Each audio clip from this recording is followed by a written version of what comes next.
ஆண்டவருடைய நாமத்தில் உங்கள் யாவருக்கும் ஷாலோம். தொடர்ந்து இந்த நாளிலும் சங்கீதத்தின் மூலமாக இன்று நாம் தியானிக்க போகின்ற பிரார்த்தனை 42வது சங்கீதம். 3 ஜெபங்களை இந்த வசனத்தின் மூலமாய் நாம் இங்கே தியானிக்க போகின்றோம். முதலாவதாக 3வது வசனம். உன் தேவன் எங்கே என்று அவர்கள் நாள்தோறும் என்னிடத்தில் சொல்லுகிறபடியால் இரவும் பகலும் என் கண்ணீரே எனக்கு உணவாயிற்று. கவனிங்க, முக்கியமாக இந்த சங்கீதத்திலே நாம் பார்ப்பது ராத்திரி நேரத்திலே மன்றாடுவது, அடுத்ததாக ராத்திரி வேளையிலே தேவனை துதிப்பது, மூன்றாவதாக ராத்திரி வேளையிலே ஜெபம் செய்வது. இந்த 42வது சங்கீதத்தை எழுதிய விவரங்களை குறித்து மேலே எழுதப்பட்டிருக்கின்றது. கோராரின் புத்திரரில் உள்ள ராகத் தலைவனுக்கு ஒப்புவிக்கப்பட்ட மஸ்கீல் என்னும் தாவீதின் சங்கீதம். எனவே இந்த சங்கீதத்தை எழுதியது கோராகின் புத்திரர்கள். ராத்திரி வேளையிலே மன்றாடுவது, ராத்திரி வேளையிலே தேவனை துதிப்பது, ராத்திரி வேளையிலே விண்ணப்பம் பண்ணுவது. 8வது வசனம். ஆகிலும் கர்த்தர் பகற்காலத்திலே தமது கிருபையை கட்டளையிடுகிறார், ராக்காலத்திலே அவரை பாடும் பாட்டு என் வாயில் இருக்கிறது. என் ஜீவனுடைய தேவனை நோக்கி விண்ணப்பம் செய்கிறேன், தேவனை நோக்கி ஜெபிக்கிறேன். ராத்திரி வேளையிலே பாடல்களை பாடுகிறேன், ராத்திரி வேளையிலே தேவனை நோக்கி ஜெபிக்கிறேன், ராத்திரி வேளையிலே மன்றாடுகிறேன். மன்றாடுவது என்றால் கண்ணீர் சிந்துவது, அழுவது.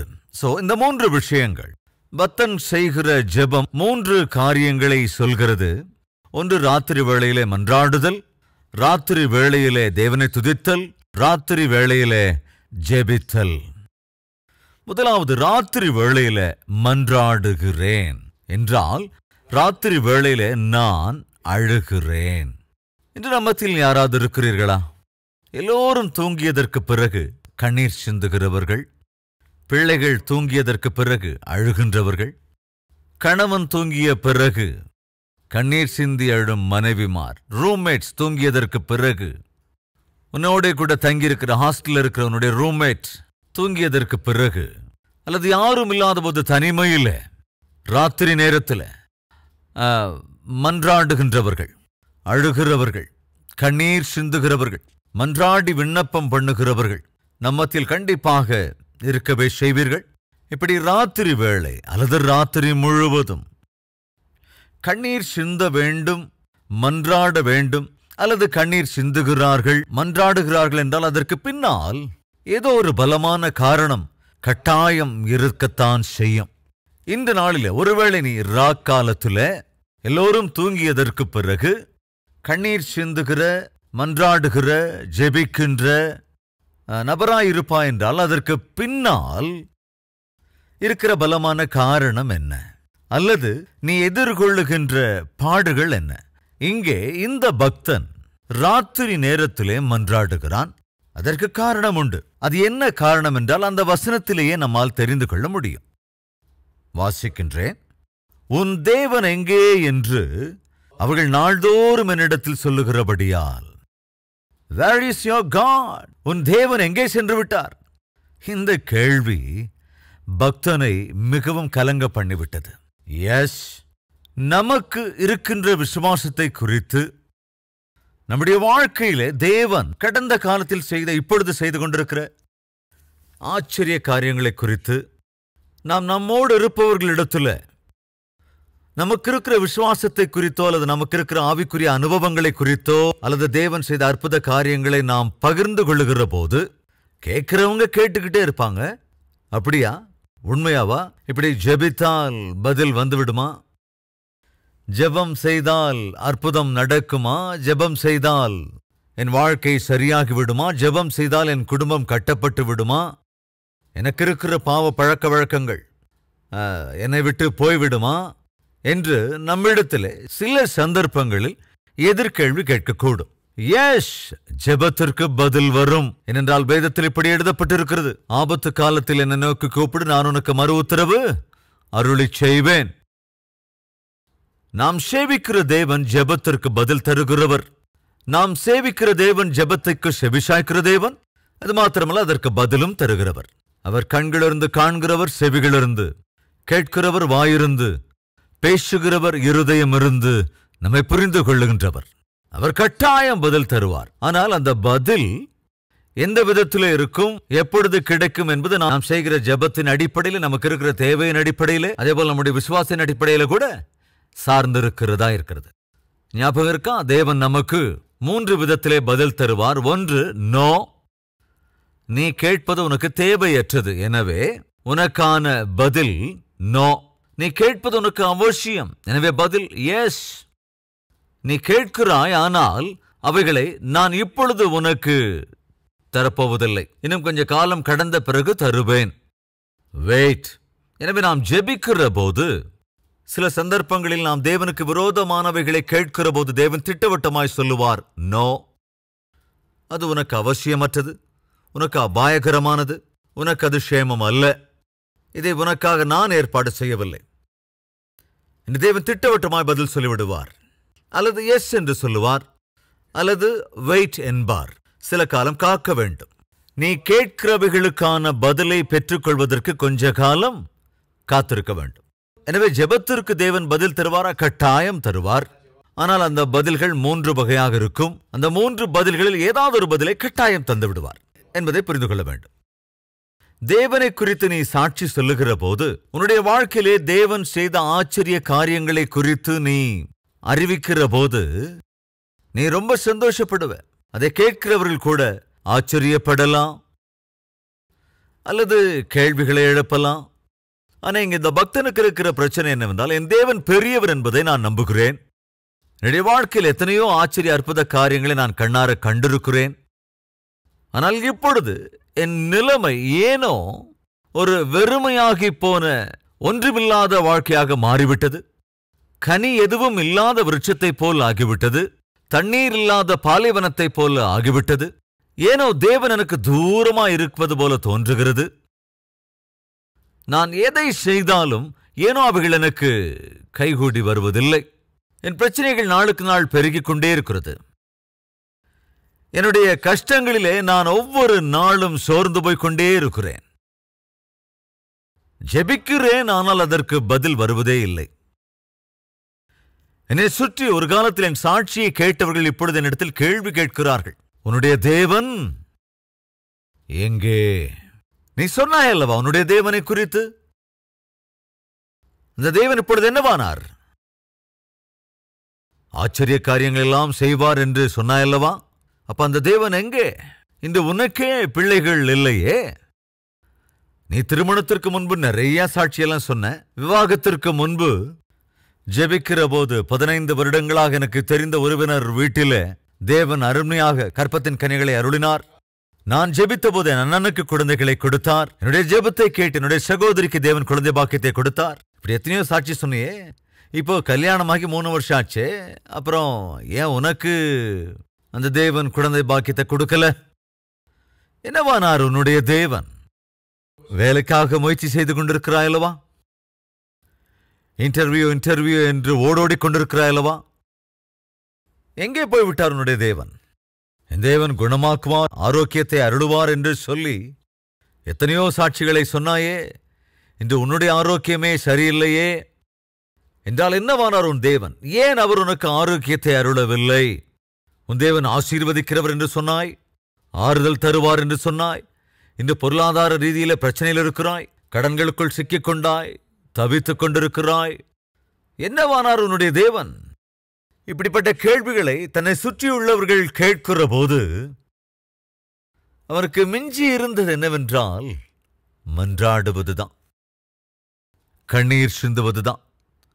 எல்லோரும் தூங்கியதற்கு பிறகு, உலகமே தூங்கிக் கொண்டிருக்கிற வேளையில இந்த பக்தன் என்ன செய்கிறான்? அந்த ராத்திரி வேளையில மன்றாடுகிறான். இது நம்மத்தில் யாராவது இருக்கிறீர்களா? ராத்திரி நேரத்தில் மன்றாடுகிறவர்கள், ராத்திரி நேரத்தில் ஜெபிக்கின்றவர்கள். எல்லாரும் தூங்க போனதுக்கு அப்புறம் ராத்திரி வேளையில தேவ சமூகத்திலே கண்ணீர் சிந்துகிறவர்கள் யாராவது இருக்கீங்களா? தயவு செஞ்சு கவனிங்க. பைபிள்ல ராத்திரி வேளையில் ஜெபித்தவர்கள் இருக்கிறார்கள். தேவனோடு ஒரு ராத்திரி என்று சொல்லி நாம் ஒரு அற்புதமான ஒரு புதிய வடிவத்தில் ஆயிரக்கணக்கானோர் வந்து ஒரு ராத்திரி முழுவதும் தேவ சன்னதியில் கழிக்கும் விதமாக அழைப்பு விடுத்தேன். ஆல் நைட் பிரேயர் என்று நம் முன்னோர்கள் எல்லாம் சொல்லுவார்கள் அல்லவா? ஆல் நைட் பிரேயர் அப்படின்னா முழு இரவு ஜெபம். ராத்திரி முழுக்க நாம் ஜெபிக்கலாம் என்று சொன்னபோது நான் காலேஜ் படிக்கிற நாட்களில் முழு இரவு ஜெப கூட்டங்களுக்கு போயிருக்கிறேன். நைட்டு 10 மணிக்கு ஆரம்பிப்பாங்க, மார்னிங் 5 மணி வரைக்கும் அது நடக்கும். எத்தனை பேர் அதுக்கு வருவாங்க தெரியுமா? அதிகபட்சம் ஒரு 10 பேர் கூட இருக்க மாட்டாங்க. அதுவும் யார் வருவாங்கன்னா ராத்திரியில தூக்கம் பிடிக்காதவங்க, சாப்பிட்டதை ஜீரணமாகாதவங்க, இப்பவோ அப்பவோ அப்படிப்பட்டவங்க தான் வந்து உட்காருவாங்க. 60, 70, 80 வயசை தாண்டினவங்க தான் வருவாங்க. அங்க வர்றவங்க எல்லாத்திலையும் பார்த்தா நான் ஒருத்தன் தான் வாலிப பையன். அது நான் அட்டன் பண்ண ஆல் நைட் ப்ரேயர். பெரும்பாலும் நீங்களும் நிறைய ஆல் நைட் ப்ரேயர்ஸ் அட்டன் பண்ணியிருப்பீங்க.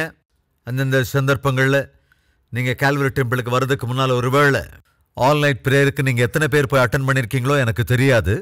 ஸோ முழு இரவு ஜெபம் அப்படின்னா நிறைய பேருக்கு பயம். அதிகபட்சம் ஒரு 10 நிமிஷம் கூட என்னால் ஜெபிக்க முடியல, அப்போ ராத்திரி முழுசும் என்னால் என்ன ஜெபிக்க முடியும் அப்படின்னு தேவ சந்நிதியில் ஒரு இரவு முழுவதும் கழிப்பதற்கு நிறைய பேர் முன்னுக்கு வர்றதில்லை. நான் வேதத்தை வாசித்துக் கொண்டிருந்த போது இந்த வார்த்தை பைபிள்ல எனக்கு ஒரு புதிய கோணத்தில் சிந்திக்கும்படி செய்தது. வாசிக்கலாம். லூக்கா எழுதின சுவிசேஷம் 6வது அதிகாரம் 12வது வசனம். அந்நாட்களிலே அவர் ஜெபம் பண்ணும்படி ஒரு மலையின் மேலேறி தேவனை நோக்கி ஜெபம் பண்ணி கொண்டிருந்தார். அது எப்பவா? ரா முழுவதும். இயேசு கிறிஸ்து ராத்திரி முழுவதும் கூட ஜெபத்திலே கழித்தார், ஜெபத்திலே செலவிட்டார். அவர் எப்படி ஜெபித்தாரோ, ராத்திரி முழுவதும் ஜெபித்த போது எந்தெந்த விதத்திலே ஜெபித்தாரோ அதுவும் பைபிள்ல இருக்குது. வாங்க பார்க்கலாம். எபிரேயருக்கு எழுதின நிருபம் 5வது அதிகாரம் 7வது வசனம். எபிரேயர் 5:7. அவர் மாம்சத்தில் இருந்த நாட்களில் தம்மை மரணத்தினின்று ரட்சிக்க வல்லமையுள்ளவரை நோக்கி பலத்த சத்தத்தோடும் கண்ணீரோடும் விண்ணப்பம் பண்ணி வேண்டுதல் செய்து தமக்கு உண்டான பயபக்தி நிமித்தம் கேட்கப்பட்டு. இயேசு கிறிஸ்து கண்ணீரோடே கூட ஜெபித்தார். இயேசு கிறிஸ்து மன்றாடி விண்ணப்பம் பண்ணினார். தம்முடைய சீஷர்களுக்காக அவர் ஜெபித்தார். அழிந்து கொண்டிருக்கிற உலகத்திற்காக அவர் ஜெபித்தார். உனக்காகவும் எனக்காகவும் ஜெபித்தார். மன்றாடி விண்ணப்பம் பண்ணுவது, கண்ணீரோடு ஜெபித்து விண்ணப்பிப்பது. கட்டாயம் நீ செய்கிற ஜெபத்திற்கு பதிலை கொண்டு வருகின்ற ஜெபம் ஏதாவது இருக்கிறதா என்றால் அது கண்ணீர் ஜெபம். கண்ணீரின் ஜெபத்திலே ஒரு வல்லமை உண்டு. நாம் ஜாக்கிரதையாக கவனித்தால் வேதாகமத்திலே செய்யப்பட்ட ஜெபங்களில் கண்ணீரோடே கூட செய்த ஜெபத்திற்கு ஒவ்வொரு முறையும் பதில் வந்தது. எல்லா இடத்திலும் தேவன் பதில் கொடுத்தார்.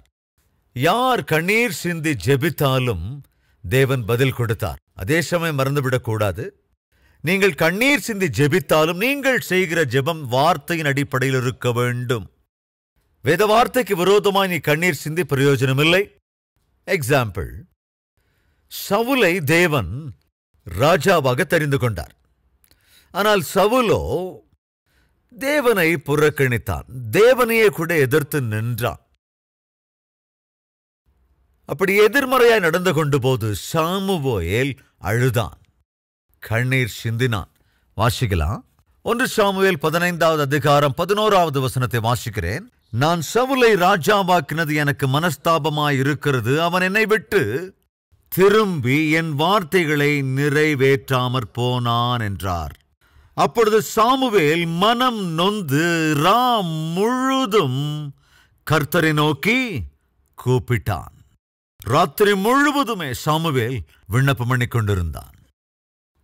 சவுலை தேவன் ராஜாவாக தெரிந்து கொண்டார். ஆனால் சவுல் தேவனுக்கு விரோதமாய் நடந்து கொண்டார். இன்று நம்ம மத்தியிலும் யாராவது இருக்கீங்களா? தேவனுக்கு எதிராக நடக்கிறவர்கள், தேவன் உனக்கு தந்திருக்கிற பொறுப்புகளை அலட்சியம் செய்கிறவர்கள், தேவன் உனக்கு அருளியிருக்கிற மேலானவைகளை அசட்டை செய்கிறவர்கள், தேவன் உனக்கு அருளுகிற பாக்கியங்களை தூரமாக்கிக் கொண்ட யாராவது நம்ம மத்தியில் இருக்கீங்களா? அது சேமம் இல்லைங்க. தேவன் சவுலுக்கு அருளியிருந்த நன்மைகளை, பாக்கியங்களை அவன் தன் கையாலேயே தூரமாக்கி விட்டான். எனவேதான் சாமுவேல் முழுவதும் தேவ சன்னதியில மன்றாடி கொண்டிருந்தான். எஸ், சாமுவேல் மன்றாடி ஜெபித்தான். ஆனால் அந்த ஜெபத்தை கேட்ட தேவன் என்ன சொன்னார்னு பார்க்கலாம் வாங்க. ஜெபித்தான். ஜெபித்ததற்கு பிறகு சென்று சவுலுக்கு சொல்ல வேண்டியவைகளை சாமுவேல் தெளிவாய் சொல்லிவிட்டான். தேவன் உன் சிங்காசனத்தை உன்னை விட்டு அகற்றி விடுகிறார். அகற்றி தம்முடைய சித்தத்தின்படியான ஒருவனை தேவன் ராஜாவாக தெரிந்து கொள்ளப் போகிறார் என்கிற விஷயத்தை 16வது வசனத்தில் நாம் பார்க்க முடியும். எப்படி தேவன் எப்படி தெரியப்படுத்தினார் என்பதை பார்க்க முடியும். ரைட். இயேசு கிறிஸ்து முழுவதும் ஜெபித்தார், மன்றாடினார். அதேபோல் சாமுவேலும் முழுவதும் ஜெபித்தான். வழிதப்பி போன, தேவனை விட்டு விலகி போன சவுலுக்காக அவன் மன்றாடி ஜெபித்தான். அது மாத்திரமல்ல, தாவீதும் கூட முழுவதும் கண்ணீர் சிந்தியதை நாம் பார்க்க முடியும். முழுவதும் மன்றாடியதை நாம் பார்க்க முடியும். வாங்க, 30வது சங்கீதம் 5ஆம் வசனம். சாயங்காலத்தில் அழுகை தங்கும், விடியற்காலத்திலே சாயங்காலத்தில் அழுகை தங்கும், விடியற்காலத்திலே களிப்புண்டாகும். முழுவதும் நான் அழுதாலும் விடியும் போது தேவன் என்ன செய்து விடுகிறார்? சந்தோஷத்தினால் நிரப்பி விடுகிறார். முழுவதும் நான் அழுதேன். எனவே வேதத்தில் நாம் என்ன பார்க்கிறோம்? முழுக்க ஜெபம் செய்தவர்கள் அல்லது முழுவதும் மன்றாடியவர்களை குறித்து நான் உங்களோடு பகிர்ந்து கொள்கிறேன். இயேசு கிறிஸ்து முழுவதும் ஜெபித்தார். சாமுவேலும் முழுவதும் ஜெபித்தான். தாவீதும் கூட முழுவதும் ஜெபித்தான். எழுந்திரு, ராத்திரியிலே முதற் சாமத்தில் கூப்பிடு என்று புலம்பலின் புத்தகத்திலே நாம் தேவன் சொன்னதை பார்க்கின்றோம். கோராகின் புத்திரர் எழுதிய இந்த சங்கீதத்தில் முழுவதும் அழுவதற்கான காரணம் என்னவென்றால், ஜனங்கள் கேள்வி கேட்கிறார்கள், உன் தேவன் எங்கே? ஆச்சரிய காரியங்களை செய்கிற, அற்புதங்களை செய்கிற, உன்னை தேற்றுகிற தேவன் எங்கே போனார்? என்னிடத்தில் கேள்வி கேட்கிறார்கள். அந்த கேள்விக்கான பதில் என்னிடத்தில் இல்லாமல் போயிற்று. எனவே கண்ணீர் சிந்தி நான் இங்கே அழுகிறேன். இந்த வேளையில் உன் மத்தியில் யாராவது இருக்கீங்களா? என்னை சுற்றி இருக்கிறவர்கள் என்னிடத்திலே கேள்வி கேட்கிறார்கள். என் விசுவாசத்தை கேள்வி கேட்கிறார்கள். தேவனிடத்தில் எனக்குள்ள நம்பிக்கையை கேள்வி கேட்கிறார்கள். என் பக்தியை கேள்வி கேட்கிறார்கள். என் தேவனை பற்றிய கேள்வி கேட்கிறார்கள். எனவேதான் நான் கண்ணீர் சிந்தி அழுது கொண்டிருக்கிறேன். தயவு செஞ்சு கவனிக்கணும். நாம ராத்திரியில கண்ணீர் சிந்தி ஜெபிக்கின்ற போது கட்டாயம் தேவன் அதற்கு பதில் தருவார். சற்று முன்னால சொன்ன சாமுவேலும் கூட முழுவதும் ஜெபித்தான். ஆனால் சவுல் தேவனுக்கு விரோதமாக தன்னுடைய வாழ்க்கையை விரோதமாக வாழ்ந்தான். எனவே சாமுவேல் ஜெபத்தினால் அந்த ஜெபத்தை ஒருவேளை சவுல் புரிந்து கொண்டிருப்பான் என்றால் தன்னுடைய வாழ்க்கையை மாற்றிக்கொண்டிருந்திருப்பானோ என்னவோ. சாமுவேல் எனக்காக எவ்வளவோ பாரத்தோடு கண்ணீர் சிந்தி ஜெபிக்கின்றார். என்னை அபிஷேகம் பண்ணின தேவ மனிதன் சாமுவேல் எனக்காக தேவனிடத்திலே மன்றாடுகின்றார். என்னுடைய வாழ்க்கையை நான் திருத்திக் கொள்ள வேண்டும், தேவன் விரும்புகிறபடி நான் வாழ வேண்டும் என்று சவுல் தன் வாழ்க்கையை திருத்தி இருந்தால் அது எவ்வளவு நல்லா இருந்திருக்கும். தம்பிமார், தங்கைமார், தயவு செஞ்சு கவனிங்க. நீ நல்லா இருக்கணும், உன்னுடைய நடத்தை நல்லா இருக்கணும் என்று உன் தாயும் தந்தையும் கண்ணீர் சிந்தி ஜெபிக்கின்றார்களா? என்றால் அவர்களின் கண்ணீரின் ஜெபம் கடினமாக இருக்கிற உன் உள்ளத்தை மாற்ற வேண்டும். அதை விட்டு விட்டு அவர்கள் கண்ணீர் சிந்துகிற போது, கண்ணீர் சிந்தி ஜெபிக்கிற போது நீ ஏளனம் பண்ணக்கூடாது. சில சமயங்களில் மனைவி அழுது ஜெபிக்கையில் சில கணவன்மார் ஏளனம் செய்கிறார்கள். அதே போல சில கணவன்மார் அழுது ஜெபிக்கின்ற வேளையில ஏளனம் செய்கிற மனைவிமார்களும் உண்டு. பெற்றோர் கண்ணீர் சிந்தி ஜெபிப்பதை பார்த்து ஏளனம் செய்கிற பிள்ளைகளும் உண்டு. ஒருவேளை உன் தாயோ தகப்பனோ கண்ணீர் சிந்தி ஜெபிக்கிறார்கள் என்றால் அதை கண்டு ஏளனம் பண்ணாதே, உன்னுடைய வாழ்க்கையை நாசமாக்கிக் கொள்ளாதே. அவர்கள் கண்ணீருக்கான காரணம் என்ன என்பதை புரிந்து கொள். அவர்கள் எதற்காக கண்ணீர் சிந்தி ஜெபிக்கிறார்கள் என்பதை உணர்ந்து கொள். உன் மனைவி ஏன் உனக்காக அவ்வளவு கண்ணீர் சிந்தி ஜெபிக்கிறாள் என்பதை புரிந்து கொள். உன்னுடைய குடிப்பழக்கத்தினாலோ அல்லது உன்னுடைய ஊதாரித்தனத்திற்காகவோ அல்லது பொறுப்பற்ற விதத்திலே வாழ்ந்து கொண்டிருக்கிற உன் வாழ்க்கைக்காகவோ உன் மனைவி உனக்காக அழுது ஜெபிக்கிற போது உன் வாழ்க்கையை மாற்றிக்கொள்வதற்கு முயற்சி செய். அதை விட்டுவிட்டு பரியாசம் பண்ண முயற்சி செய்யாதே, பாடுபடுத்தவும் முயற்சிக்காதே. அந்நாளிலே சாமுவேல் மிகுந்த வேதனையோடு கூட ராம் முழுவதும் ஜெபித்தான். ஆனால் சவுலுக்குள் ஏதாவது மாற்றம் வந்ததா? வரவே இல்லை. ஏன் அப்படி மாற்றம் வரவில்லை என்றால், சவுல் தேவனுக்கு விரோதமாக வாழ்வதை பழக்கப்படுத்திக் கொண்டிருந்தான். ஒரு கட்டத்தில் தேவனையே எதிர்க்கிற இடத்திற்கு போய்விட்டான். காரணம் என்னவென்றால், அவனுக்கு தன்னுடைய கண் நெத்திக்கு போயிடுச்சு. தாவீதும் கூட ராம் முழுவதும் ஜெபித்தான். எனவே மறந்து போயிடாதீங்க, பவுலும் சீலாவும் கூட ராம் முழுவதும் ஜெபித்தார்கள். அவர்கள் செய்த அந்த ஜெபம், அதாவது ஜெபித்தது மாத்திரமல்ல, அவர்கள் மன்றாடினார்கள். ஒருபுறம் அவர்கள் பட்ட காயங்களினாலே தேவ சமூகத்திலே மன்றாடி அவர்கள் ஜெபித்தார்கள். அதே சமயத்திலே அன்று ராம் முழுவதும் அவர்கள் தேவனை துதித்தார்கள். 3 காரியங்கள் ஞாபகத்தில் வச்சுங்க. ராத்திரியிலே நான் மன்றாடுகிறேன், ராத்திரியிலே நான் துதிக்கின்றேன், ராத்திரி வேளையிலே நான் விண்ணப்பம் செய்கிறேன். மன்றாடுதல் என்றால் வெளியவே சொல்ல முடியாத ஏதாவது ஒரு பாரம், தாங்க முடியாத பாடுகளோ, சுமக்க முடியாத பாரங்களோ, தாங்கிக் கொள்ள முடியாத அவமானங்களோ ஒருவேளை உன் வாழ்க்கையில் எதிர்கொள்வாய் என்றால், ஆரோக்கிய குறைவோ உனக்குள் வருமென்றால், சாதாரணமாக உன்னை அறியாமலேயே உனக்குள் ஒருவித துக்கம் கட்டவிழ்த்து கொண்டு வெளியே வந்துவிடும். எனவே கண்ணீரோடு ஜெபிக்கிற ஜெபம் வல்லமையுள்ள ஜெபம் என்பதை மறந்துவிடக் கூடாது. பிள்ளையே இல்லாமல் தவித்துக் கொண்டிருந்த அன்னாள் தேவ சந்நிதிக்கு வந்து கண்ணீர் சிந்தி ஜெபித்து விண்ணப்பம் பண்ணினாள். லாசருவை இழந்து போன மரியாள் இயேசுவின் பாதத்தை பற்றி கொண்டு கண்ணீர் சிந்தி தேவனுடைய பாதத்திலே அவள் கண்ணீர் சிந்தி ஜெபித்தாள். கண்ணீர் சிந்திக் கொண்டிருந்த ஆகாரின் குமாரனை தேவன் கண்டு என்ன செய்தார்? தேவையாக இருந்த தாகத்திற்கேற்ற தண்ணீரை தந்தார். இப்ப நீயும் நானும் கண்ணீர் சிந்துவதை தேவன் பார்க்கவில்லை என்ற உண்மையை மறந்துவிடக் கூடாது. நம்மில் நிறைய பேர் நிறைய முயற்சிகளை செய்வாங்க, ஆனால் கண்ணீர் ஜெபத்தை மாத்திரம் செய்யறது அவங்களுக்கு வர்றதில்லை. நம்மத்தில் யாராவது இருக்கீங்களா? சத்தம் போட்டு ஜெபம் பண்றது, கூக்குரலோட ஜெபம் பண்றது, அல்லது வேற என்ன, மௌனமா ஜெபிக்கிறது, முணுமுணுத்து கொண்டே அப்படியே ஜெபம் பண்றது, மனசுக்குள்ளேயே ஜெபம் பண்ணிக்கிறது, எல்லாம் ஓகே. உபவாசம் இருந்து கூட ஜெபிப்ப. ஆனா என் கேள்வி, கண்ணீர் சிந்தி ஜெபிப்பதை கற்றுக்கொண்டிருக்கிறாயா?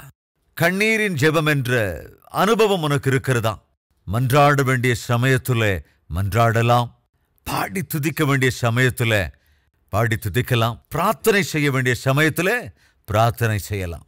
அதன் பலனாக தேவன் அருளிச் செய்கிற அற்புதமான பதில்களை அனுபவிக்கலாம். அநேகருக்கு ஒரு முன் உதாரணமாக வாழலாம். அப்பேற்பட்ட கிருபை தேவன் தாமே நம்ம எல்லோருக்கும் அருள்வாராக. வாருங்கள் ஜெபிக்கலாம், தேவனை நோக்கி பார்க்கலாம்.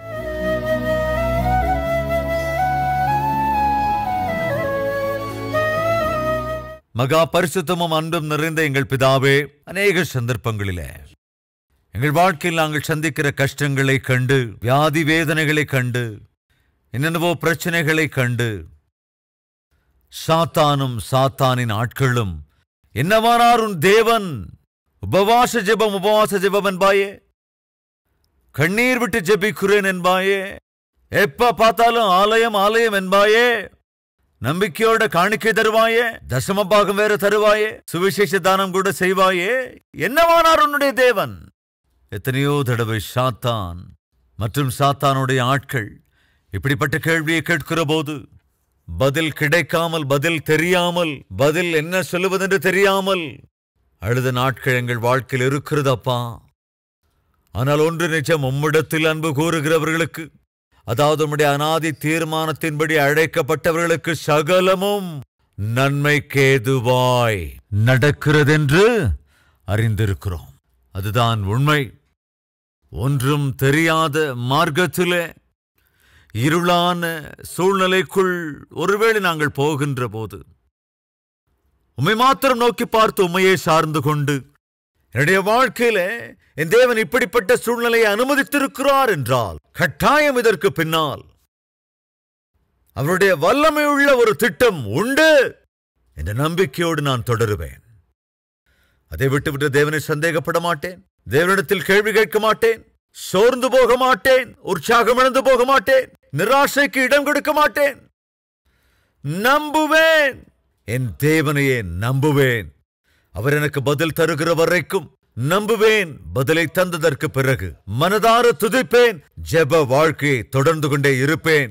இதுதான் என் தீர்மானம் என்ற ஆண்டவரே, யாரெல்லாம் தங்கள் வாழ்க்கையை உம்மிடத்தில் அர்ப்பணித்து உள்ளபடியே தங்களுக்கு இருக்கிற எல்லா பாரங்களையும் எல்லா பாடுகளையும் உம்முடைய கரத்தில் அர்ப்பணிக்கிறவர்களை கண்ணோக்கி பார்க்க வேண்டும் என்றும் ஆசீர்வதிக்க வேண்டும் என்றும் இயேசு கிறிஸ்துவின் வல்லமையுள்ள நாமத்தில் வேண்டிக் கொள்கிறோம் பிதாவே. ஆமென்.